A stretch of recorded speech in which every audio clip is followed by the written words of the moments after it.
Una piedra tan grande que ni los soldados mejor entrenados del imperio podían moverla, y sin embargo, al alba del primer día de la semana, esa losa había desaparecido por completo. No hubo rastros de violencia, ni señales de robo, solo el silencio de una tumba vacía que todavía guardaba los lienzos funerarios doblados con un orden imposible de explicar con prisas o saqueos. ¿Qué piensas tú de este misterio? Hoy no hablaremos de la Pascua ni de las costumbres de la Semana Santa. Nos adentramos en el momento exacto que marcó el inicio de la fe cristiana, el domingo después de la crucifixión, y descubriremos por qué ese suceso sigue siendo la piedra angular de una tradición milenaria. Para comprenderlo es necesario situarnos en Jerusalén del año 33, una ciudad bajo el yugo romano, donde la crucifixión no era solo un método de ejecución sino una herramienta de propaganda pública. Los cuerpos colgaban en cruces al borde de los caminos, y la muerte se mostraba como un espectáculo definitivo, sin lugar a dudas ni ambigüedades. El relato de los evangelios describe cómo, tras la muerte de Jesús, su cuerpo fue entregado a José de Arimatea, un miembro del Sanedrín que había aceptado en secreto la causa del Maestro. José, un hombre reconocido y con nombre, compareció ante el gobernador romano, solicitó el cuerpo y lo llevó a una tumba nueva excavada en la roca, perteneciente a su familia.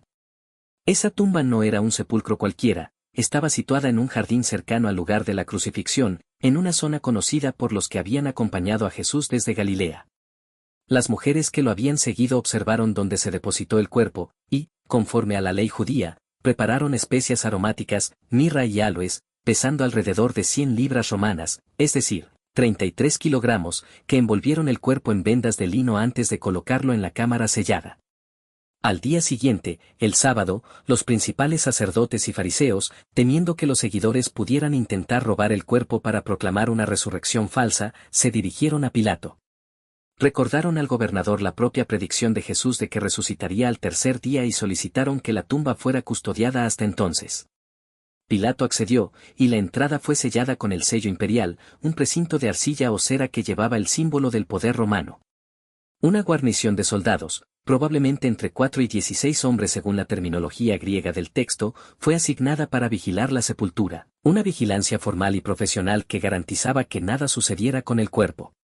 Sin embargo, al romper el alba del primer día de la semana, la piedra que cerraba la tumba había sido removida. Las primeras en llegar fueron María Magdalena y otras mujeres, que corrieron a informar a Pedro y a Juan. Cuando los dos discípulos entraron, encontraron los lienzos de lino aún en su lugar, pero sin el cuerpo. El sudario que cubría la cabeza estaba doblado aparte, como si alguien hubiera retirado el cuerpo con sumo cuidado y sin prisas. Juan, testigo ocular de aquel detalle, relata que al ver los lienzos y el sudario doblado, creyó. Esa precisión en el orden de los objetos es difícil de conciliar con la idea de un robo apresurado. Los ladrones no se detienen a doblar telas, y el hecho de que la tumba estuviera intacta refuerza la imposibilidad de una explicación mundana. María Magdalena, al llegar antes que los demás, encontró la piedra removida y, al observar el interior, vio 2 ángeles sentados donde había estado el cuerpo. Al volver la vista, divisó a una figura que inicialmente pensó que era el jardinero. Su primera reacción fue práctica: si tú lo has llevado, dime dónde lo has puesto y yo lo recogeré. La figura respondió con su nombre, y ella lo reconoció como su maestro, llamándolo Raboni, que significa maestro. El relato de Juan indica que ella lo tocó, pues Jesús le dijo que todavía no había ascendido al Padre, lo que implica una presencia física que podía ser tocada. María se convierte así en la primera testigo ocular de la resurrección, y lo hace en una cultura donde el testimonio de una mujer carecía de valor legal, lo que hace improbable que los autores hubieran inventado esa escena. Los 4 evangelios coinciden en que fueron las mujeres las primeras en ver la tumba vacía y en anunciar la noticia. Esa coincidencia, en medio de una sociedad que desestimaba la palabra femenina, constituye uno de los indicadores más sólidos de la historicidad del relato. Si se tratara de una invención, seguramente los autores habrían elegido a un hombre como testigo principal. La aparición a María marcó el inicio de un periodo de 40 días durante los cuales Jesús se manifestó a sus discípulos en distintas circunstancias, a Pedro, a los 12, a más de 500 hermanos a la vez, a Jacobo y, finalmente, al propio Pablo. Estas apariciones no fueron visiones privadas ni experiencias místicas aisladas, fueron encuentros concretos, físicos, que incluyeron conversaciones, comidas compartidas, la posibilidad de tocar las marcas de los clavos y de la lanza, y la entrega de instrucciones específicas que los discípulos pusieron en práctica.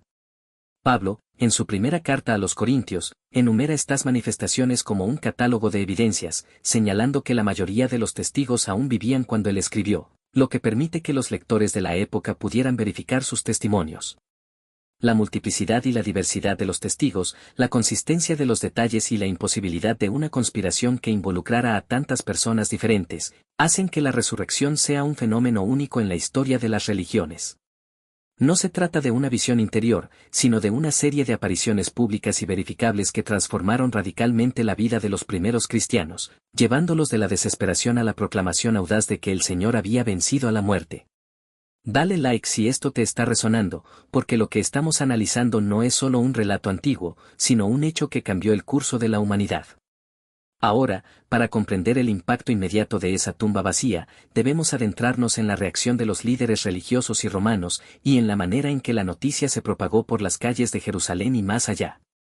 La sorpresa, el temor y la incredulidad se mezclaron en un caldo de emociones que dio origen a la primera persecución y, al mismo tiempo, al impulso de una comunidad que creía haber presenciado lo imposible. En los próximos minutos exploraremos cómo los sacerdotes intentaron desacreditar la resurrección, cómo Pilato y sus autoridades lidiaron con la amenaza de un movimiento que desafiaba el orden imperial, y por qué, a pesar de sus esfuerzos, la historia siguió su curso. Si esto te está abriendo los ojos, suscríbete y acompáñanos mientras desentrañamos los restos de aquel domingo que marcó el inicio de una nueva era. Hubieran puesto en duda la certeza de su fallecimiento. La evidencia era tan clara que, según los evangelios, los soldados romanos mismos certificaron la muerte, y la perforación del costado había liberado sangre y agua, señal inequívoca de que el corazón había dejado de latir. En esa cultura, la muerte mediante crucifixión no dejaba espacio a interpretaciones, era una sentencia final, una conclusión sin ambigüedades. Por eso, cuando la tumba quedó vacía, la incredulidad no surgió de la duda sobre la muerte, sino del hecho de que el cuerpo había desaparecido sin señal de violencia ni de robo. Los líderes religiosos de Jerusalén, los sumos sacerdotes y los miembros del consejo, recibieron la noticia como un golpe inesperado a su autoridad. En los pasillos del templo, los susurros se transformaron rápidamente en gritos de alarma.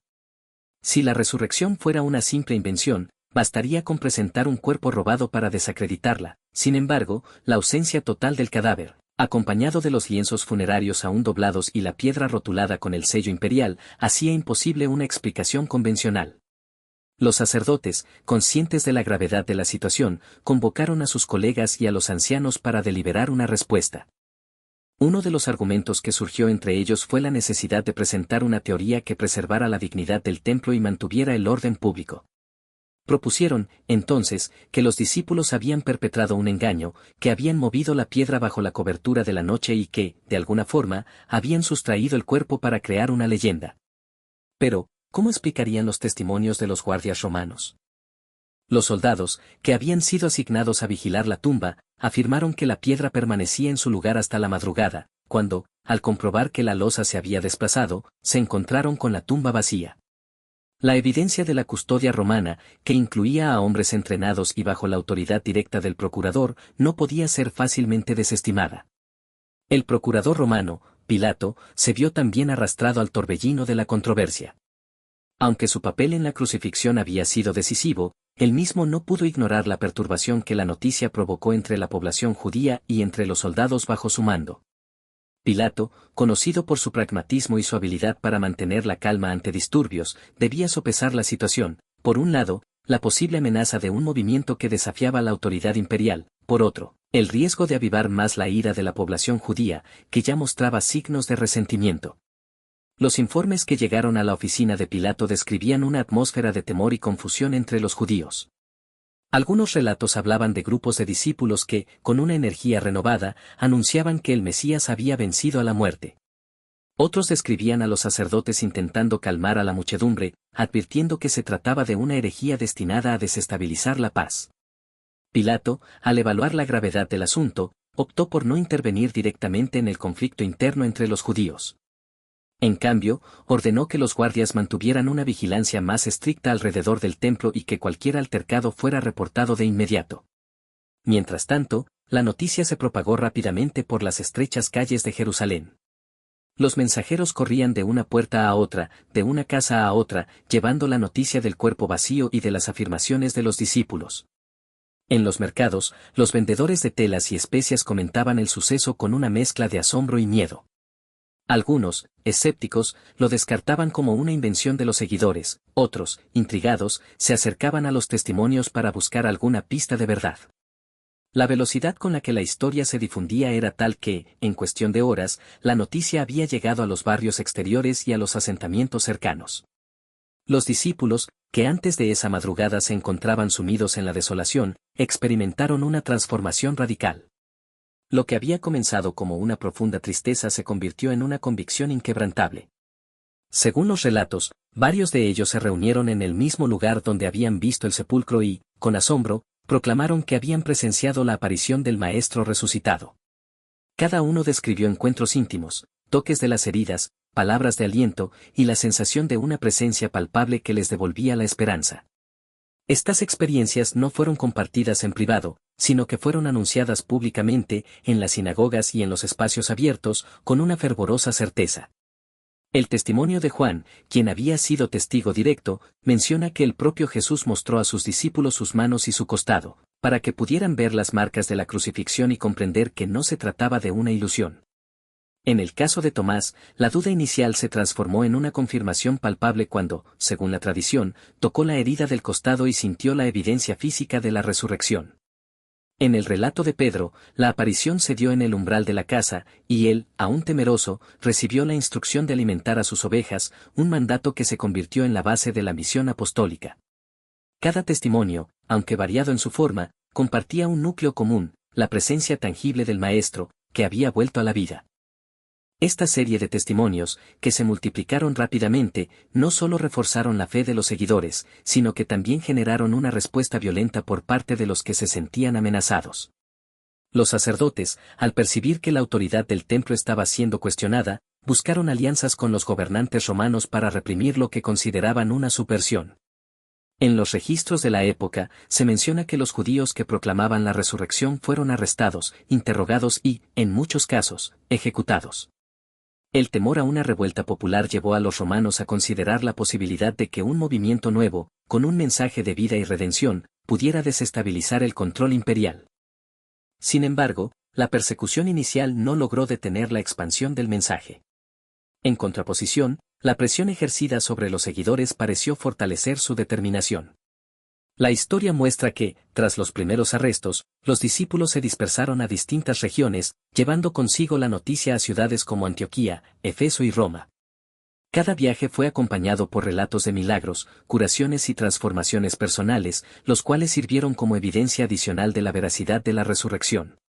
La proliferación de estos testimonios, combinada con la creciente red de comunidades cristianas, creó una dinámica que, a lo largo de los años, consolidó una nueva identidad religiosa. Para entender mejor cómo se mantuvo viva la memoria de aquel domingo, es útil observar los documentos que surgieron en los años posteriores. Las cartas de Pablo, por ejemplo, hacen referencia constante a la aparición del Cristo resucitado y a la necesidad de permanecer firmes en la fe. En sus epístolas, Pablo menciona que los testigos estaban vivos y podían ser interrogados, lo que sugiere una estrategia deliberada de validación histórica.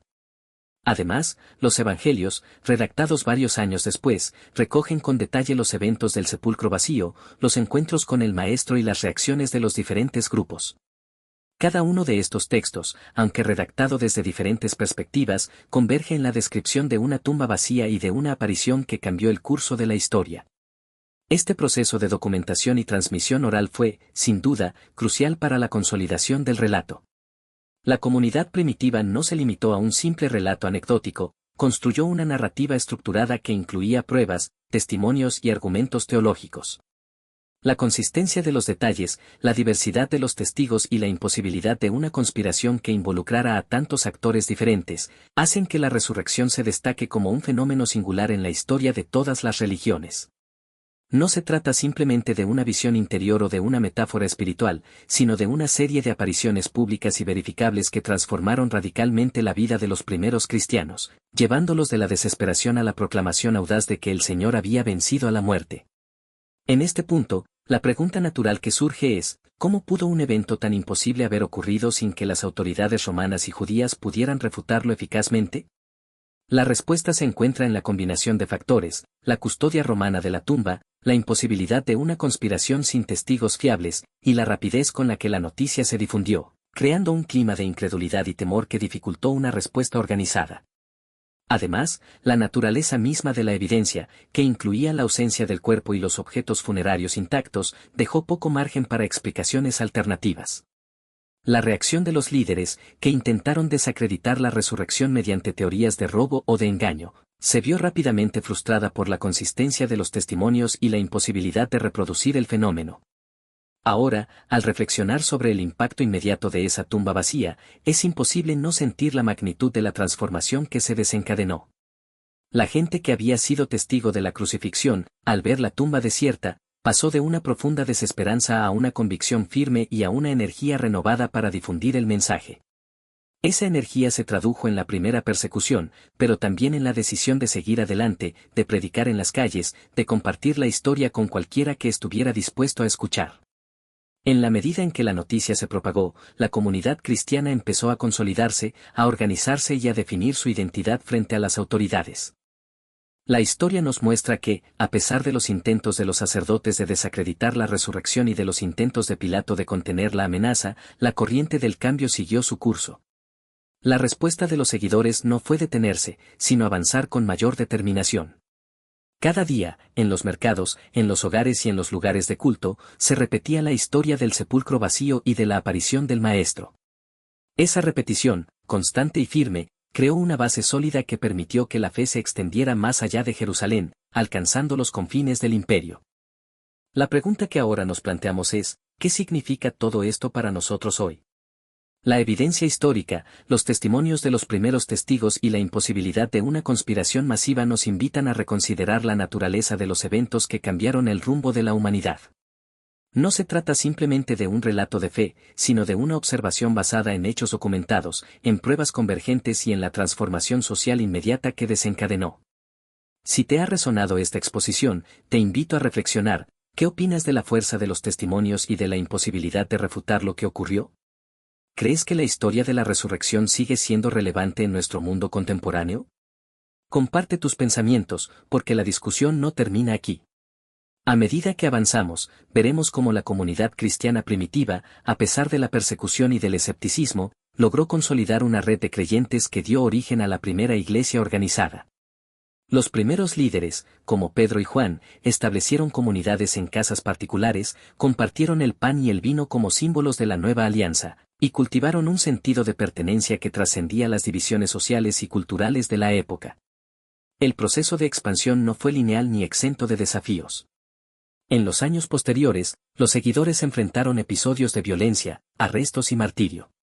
Sin embargo, cada vez que una comunidad era derribada, surgían nuevas congregaciones en lugares diferentes, alimentadas por la misma convicción de haber sido testigos de un acontecimiento extraordinario. La historia de la iglesia primitiva está marcada por una resiliencia que, según los historiadores, se nutre de la certeza de la resurrección y del poder transformador que esa certeza imprimía en la vida cotidiana de los creyentes. Al observar este proceso, resulta evidente que la fe no surgió en un vacío, sino que se construyó sobre una base de evidencia tangible que, para los que la vivieron, era imposible de negar. La ausencia del cuerpo, la aparición del Maestro, los testimonios de los soldados romanos y la consistencia de los relatos a lo largo de los años forman un conjunto de datos que, al ser analizados de forma crítica, revelan una coherencia que desafía cualquier intento de explicación meramente ficticia. En última instancia, la historia de la resurrección nos invita a cuestionar nuestras propias percepciones sobre lo que consideramos posible. Nos recuerda que, en momentos críticos de la historia, los eventos pueden desencadenar cambios tan profundos que alteran el curso de la humanidad. La tumba vacía de Jerusalén, con su piedra desplazada y sus lienzos intactos, representa un punto de inflexión que, más de 2000 años después, sigue generando debate, reflexión y, sobre todo, una profunda admiración por la capacidad del ser humano de creer en lo imposible. Si has llegado hasta aquí, es porque este relato ha despertado tu curiosidad y tu deseo de entender los hechos detrás de la tradición. Te animo a seguir investigando, a profundizar en las fuentes históricas y a compartir este conocimiento con quienes te rodean. Cada pregunta que surge, cada duda que se plantea, es una oportunidad para acercarnos más a la verdad. Así que, mientras concluimos este recorrido por los acontecimientos que rodearon la resurrección, recuerda que la historia no es solo una sucesión de fechas y nombres, sino una trama viva que continúa influyendo en nuestras vidas. La tumba vacía sigue siendo un símbolo de esperanza, de victoria sobre la muerte y de la capacidad humana para transformar la desesperación en fe. ¿Qué piensas tú, después de haber explorado este panorama? ¿Te sorprende la cantidad de pruebas que respaldan la narrativa? Deja tus reflexiones, porque el intercambio de ideas es esencial para seguir construyendo una comprensión más profunda de nuestro pasado. Y si este análisis te ha parecido útil, considera apoyar este tipo de contenido. Cada gesto ayuda a que podamos seguir profundizando en los misterios que la historia nos plantea. Gracias por acompañarnos en este viaje y por mantener viva la llama de la curiosidad.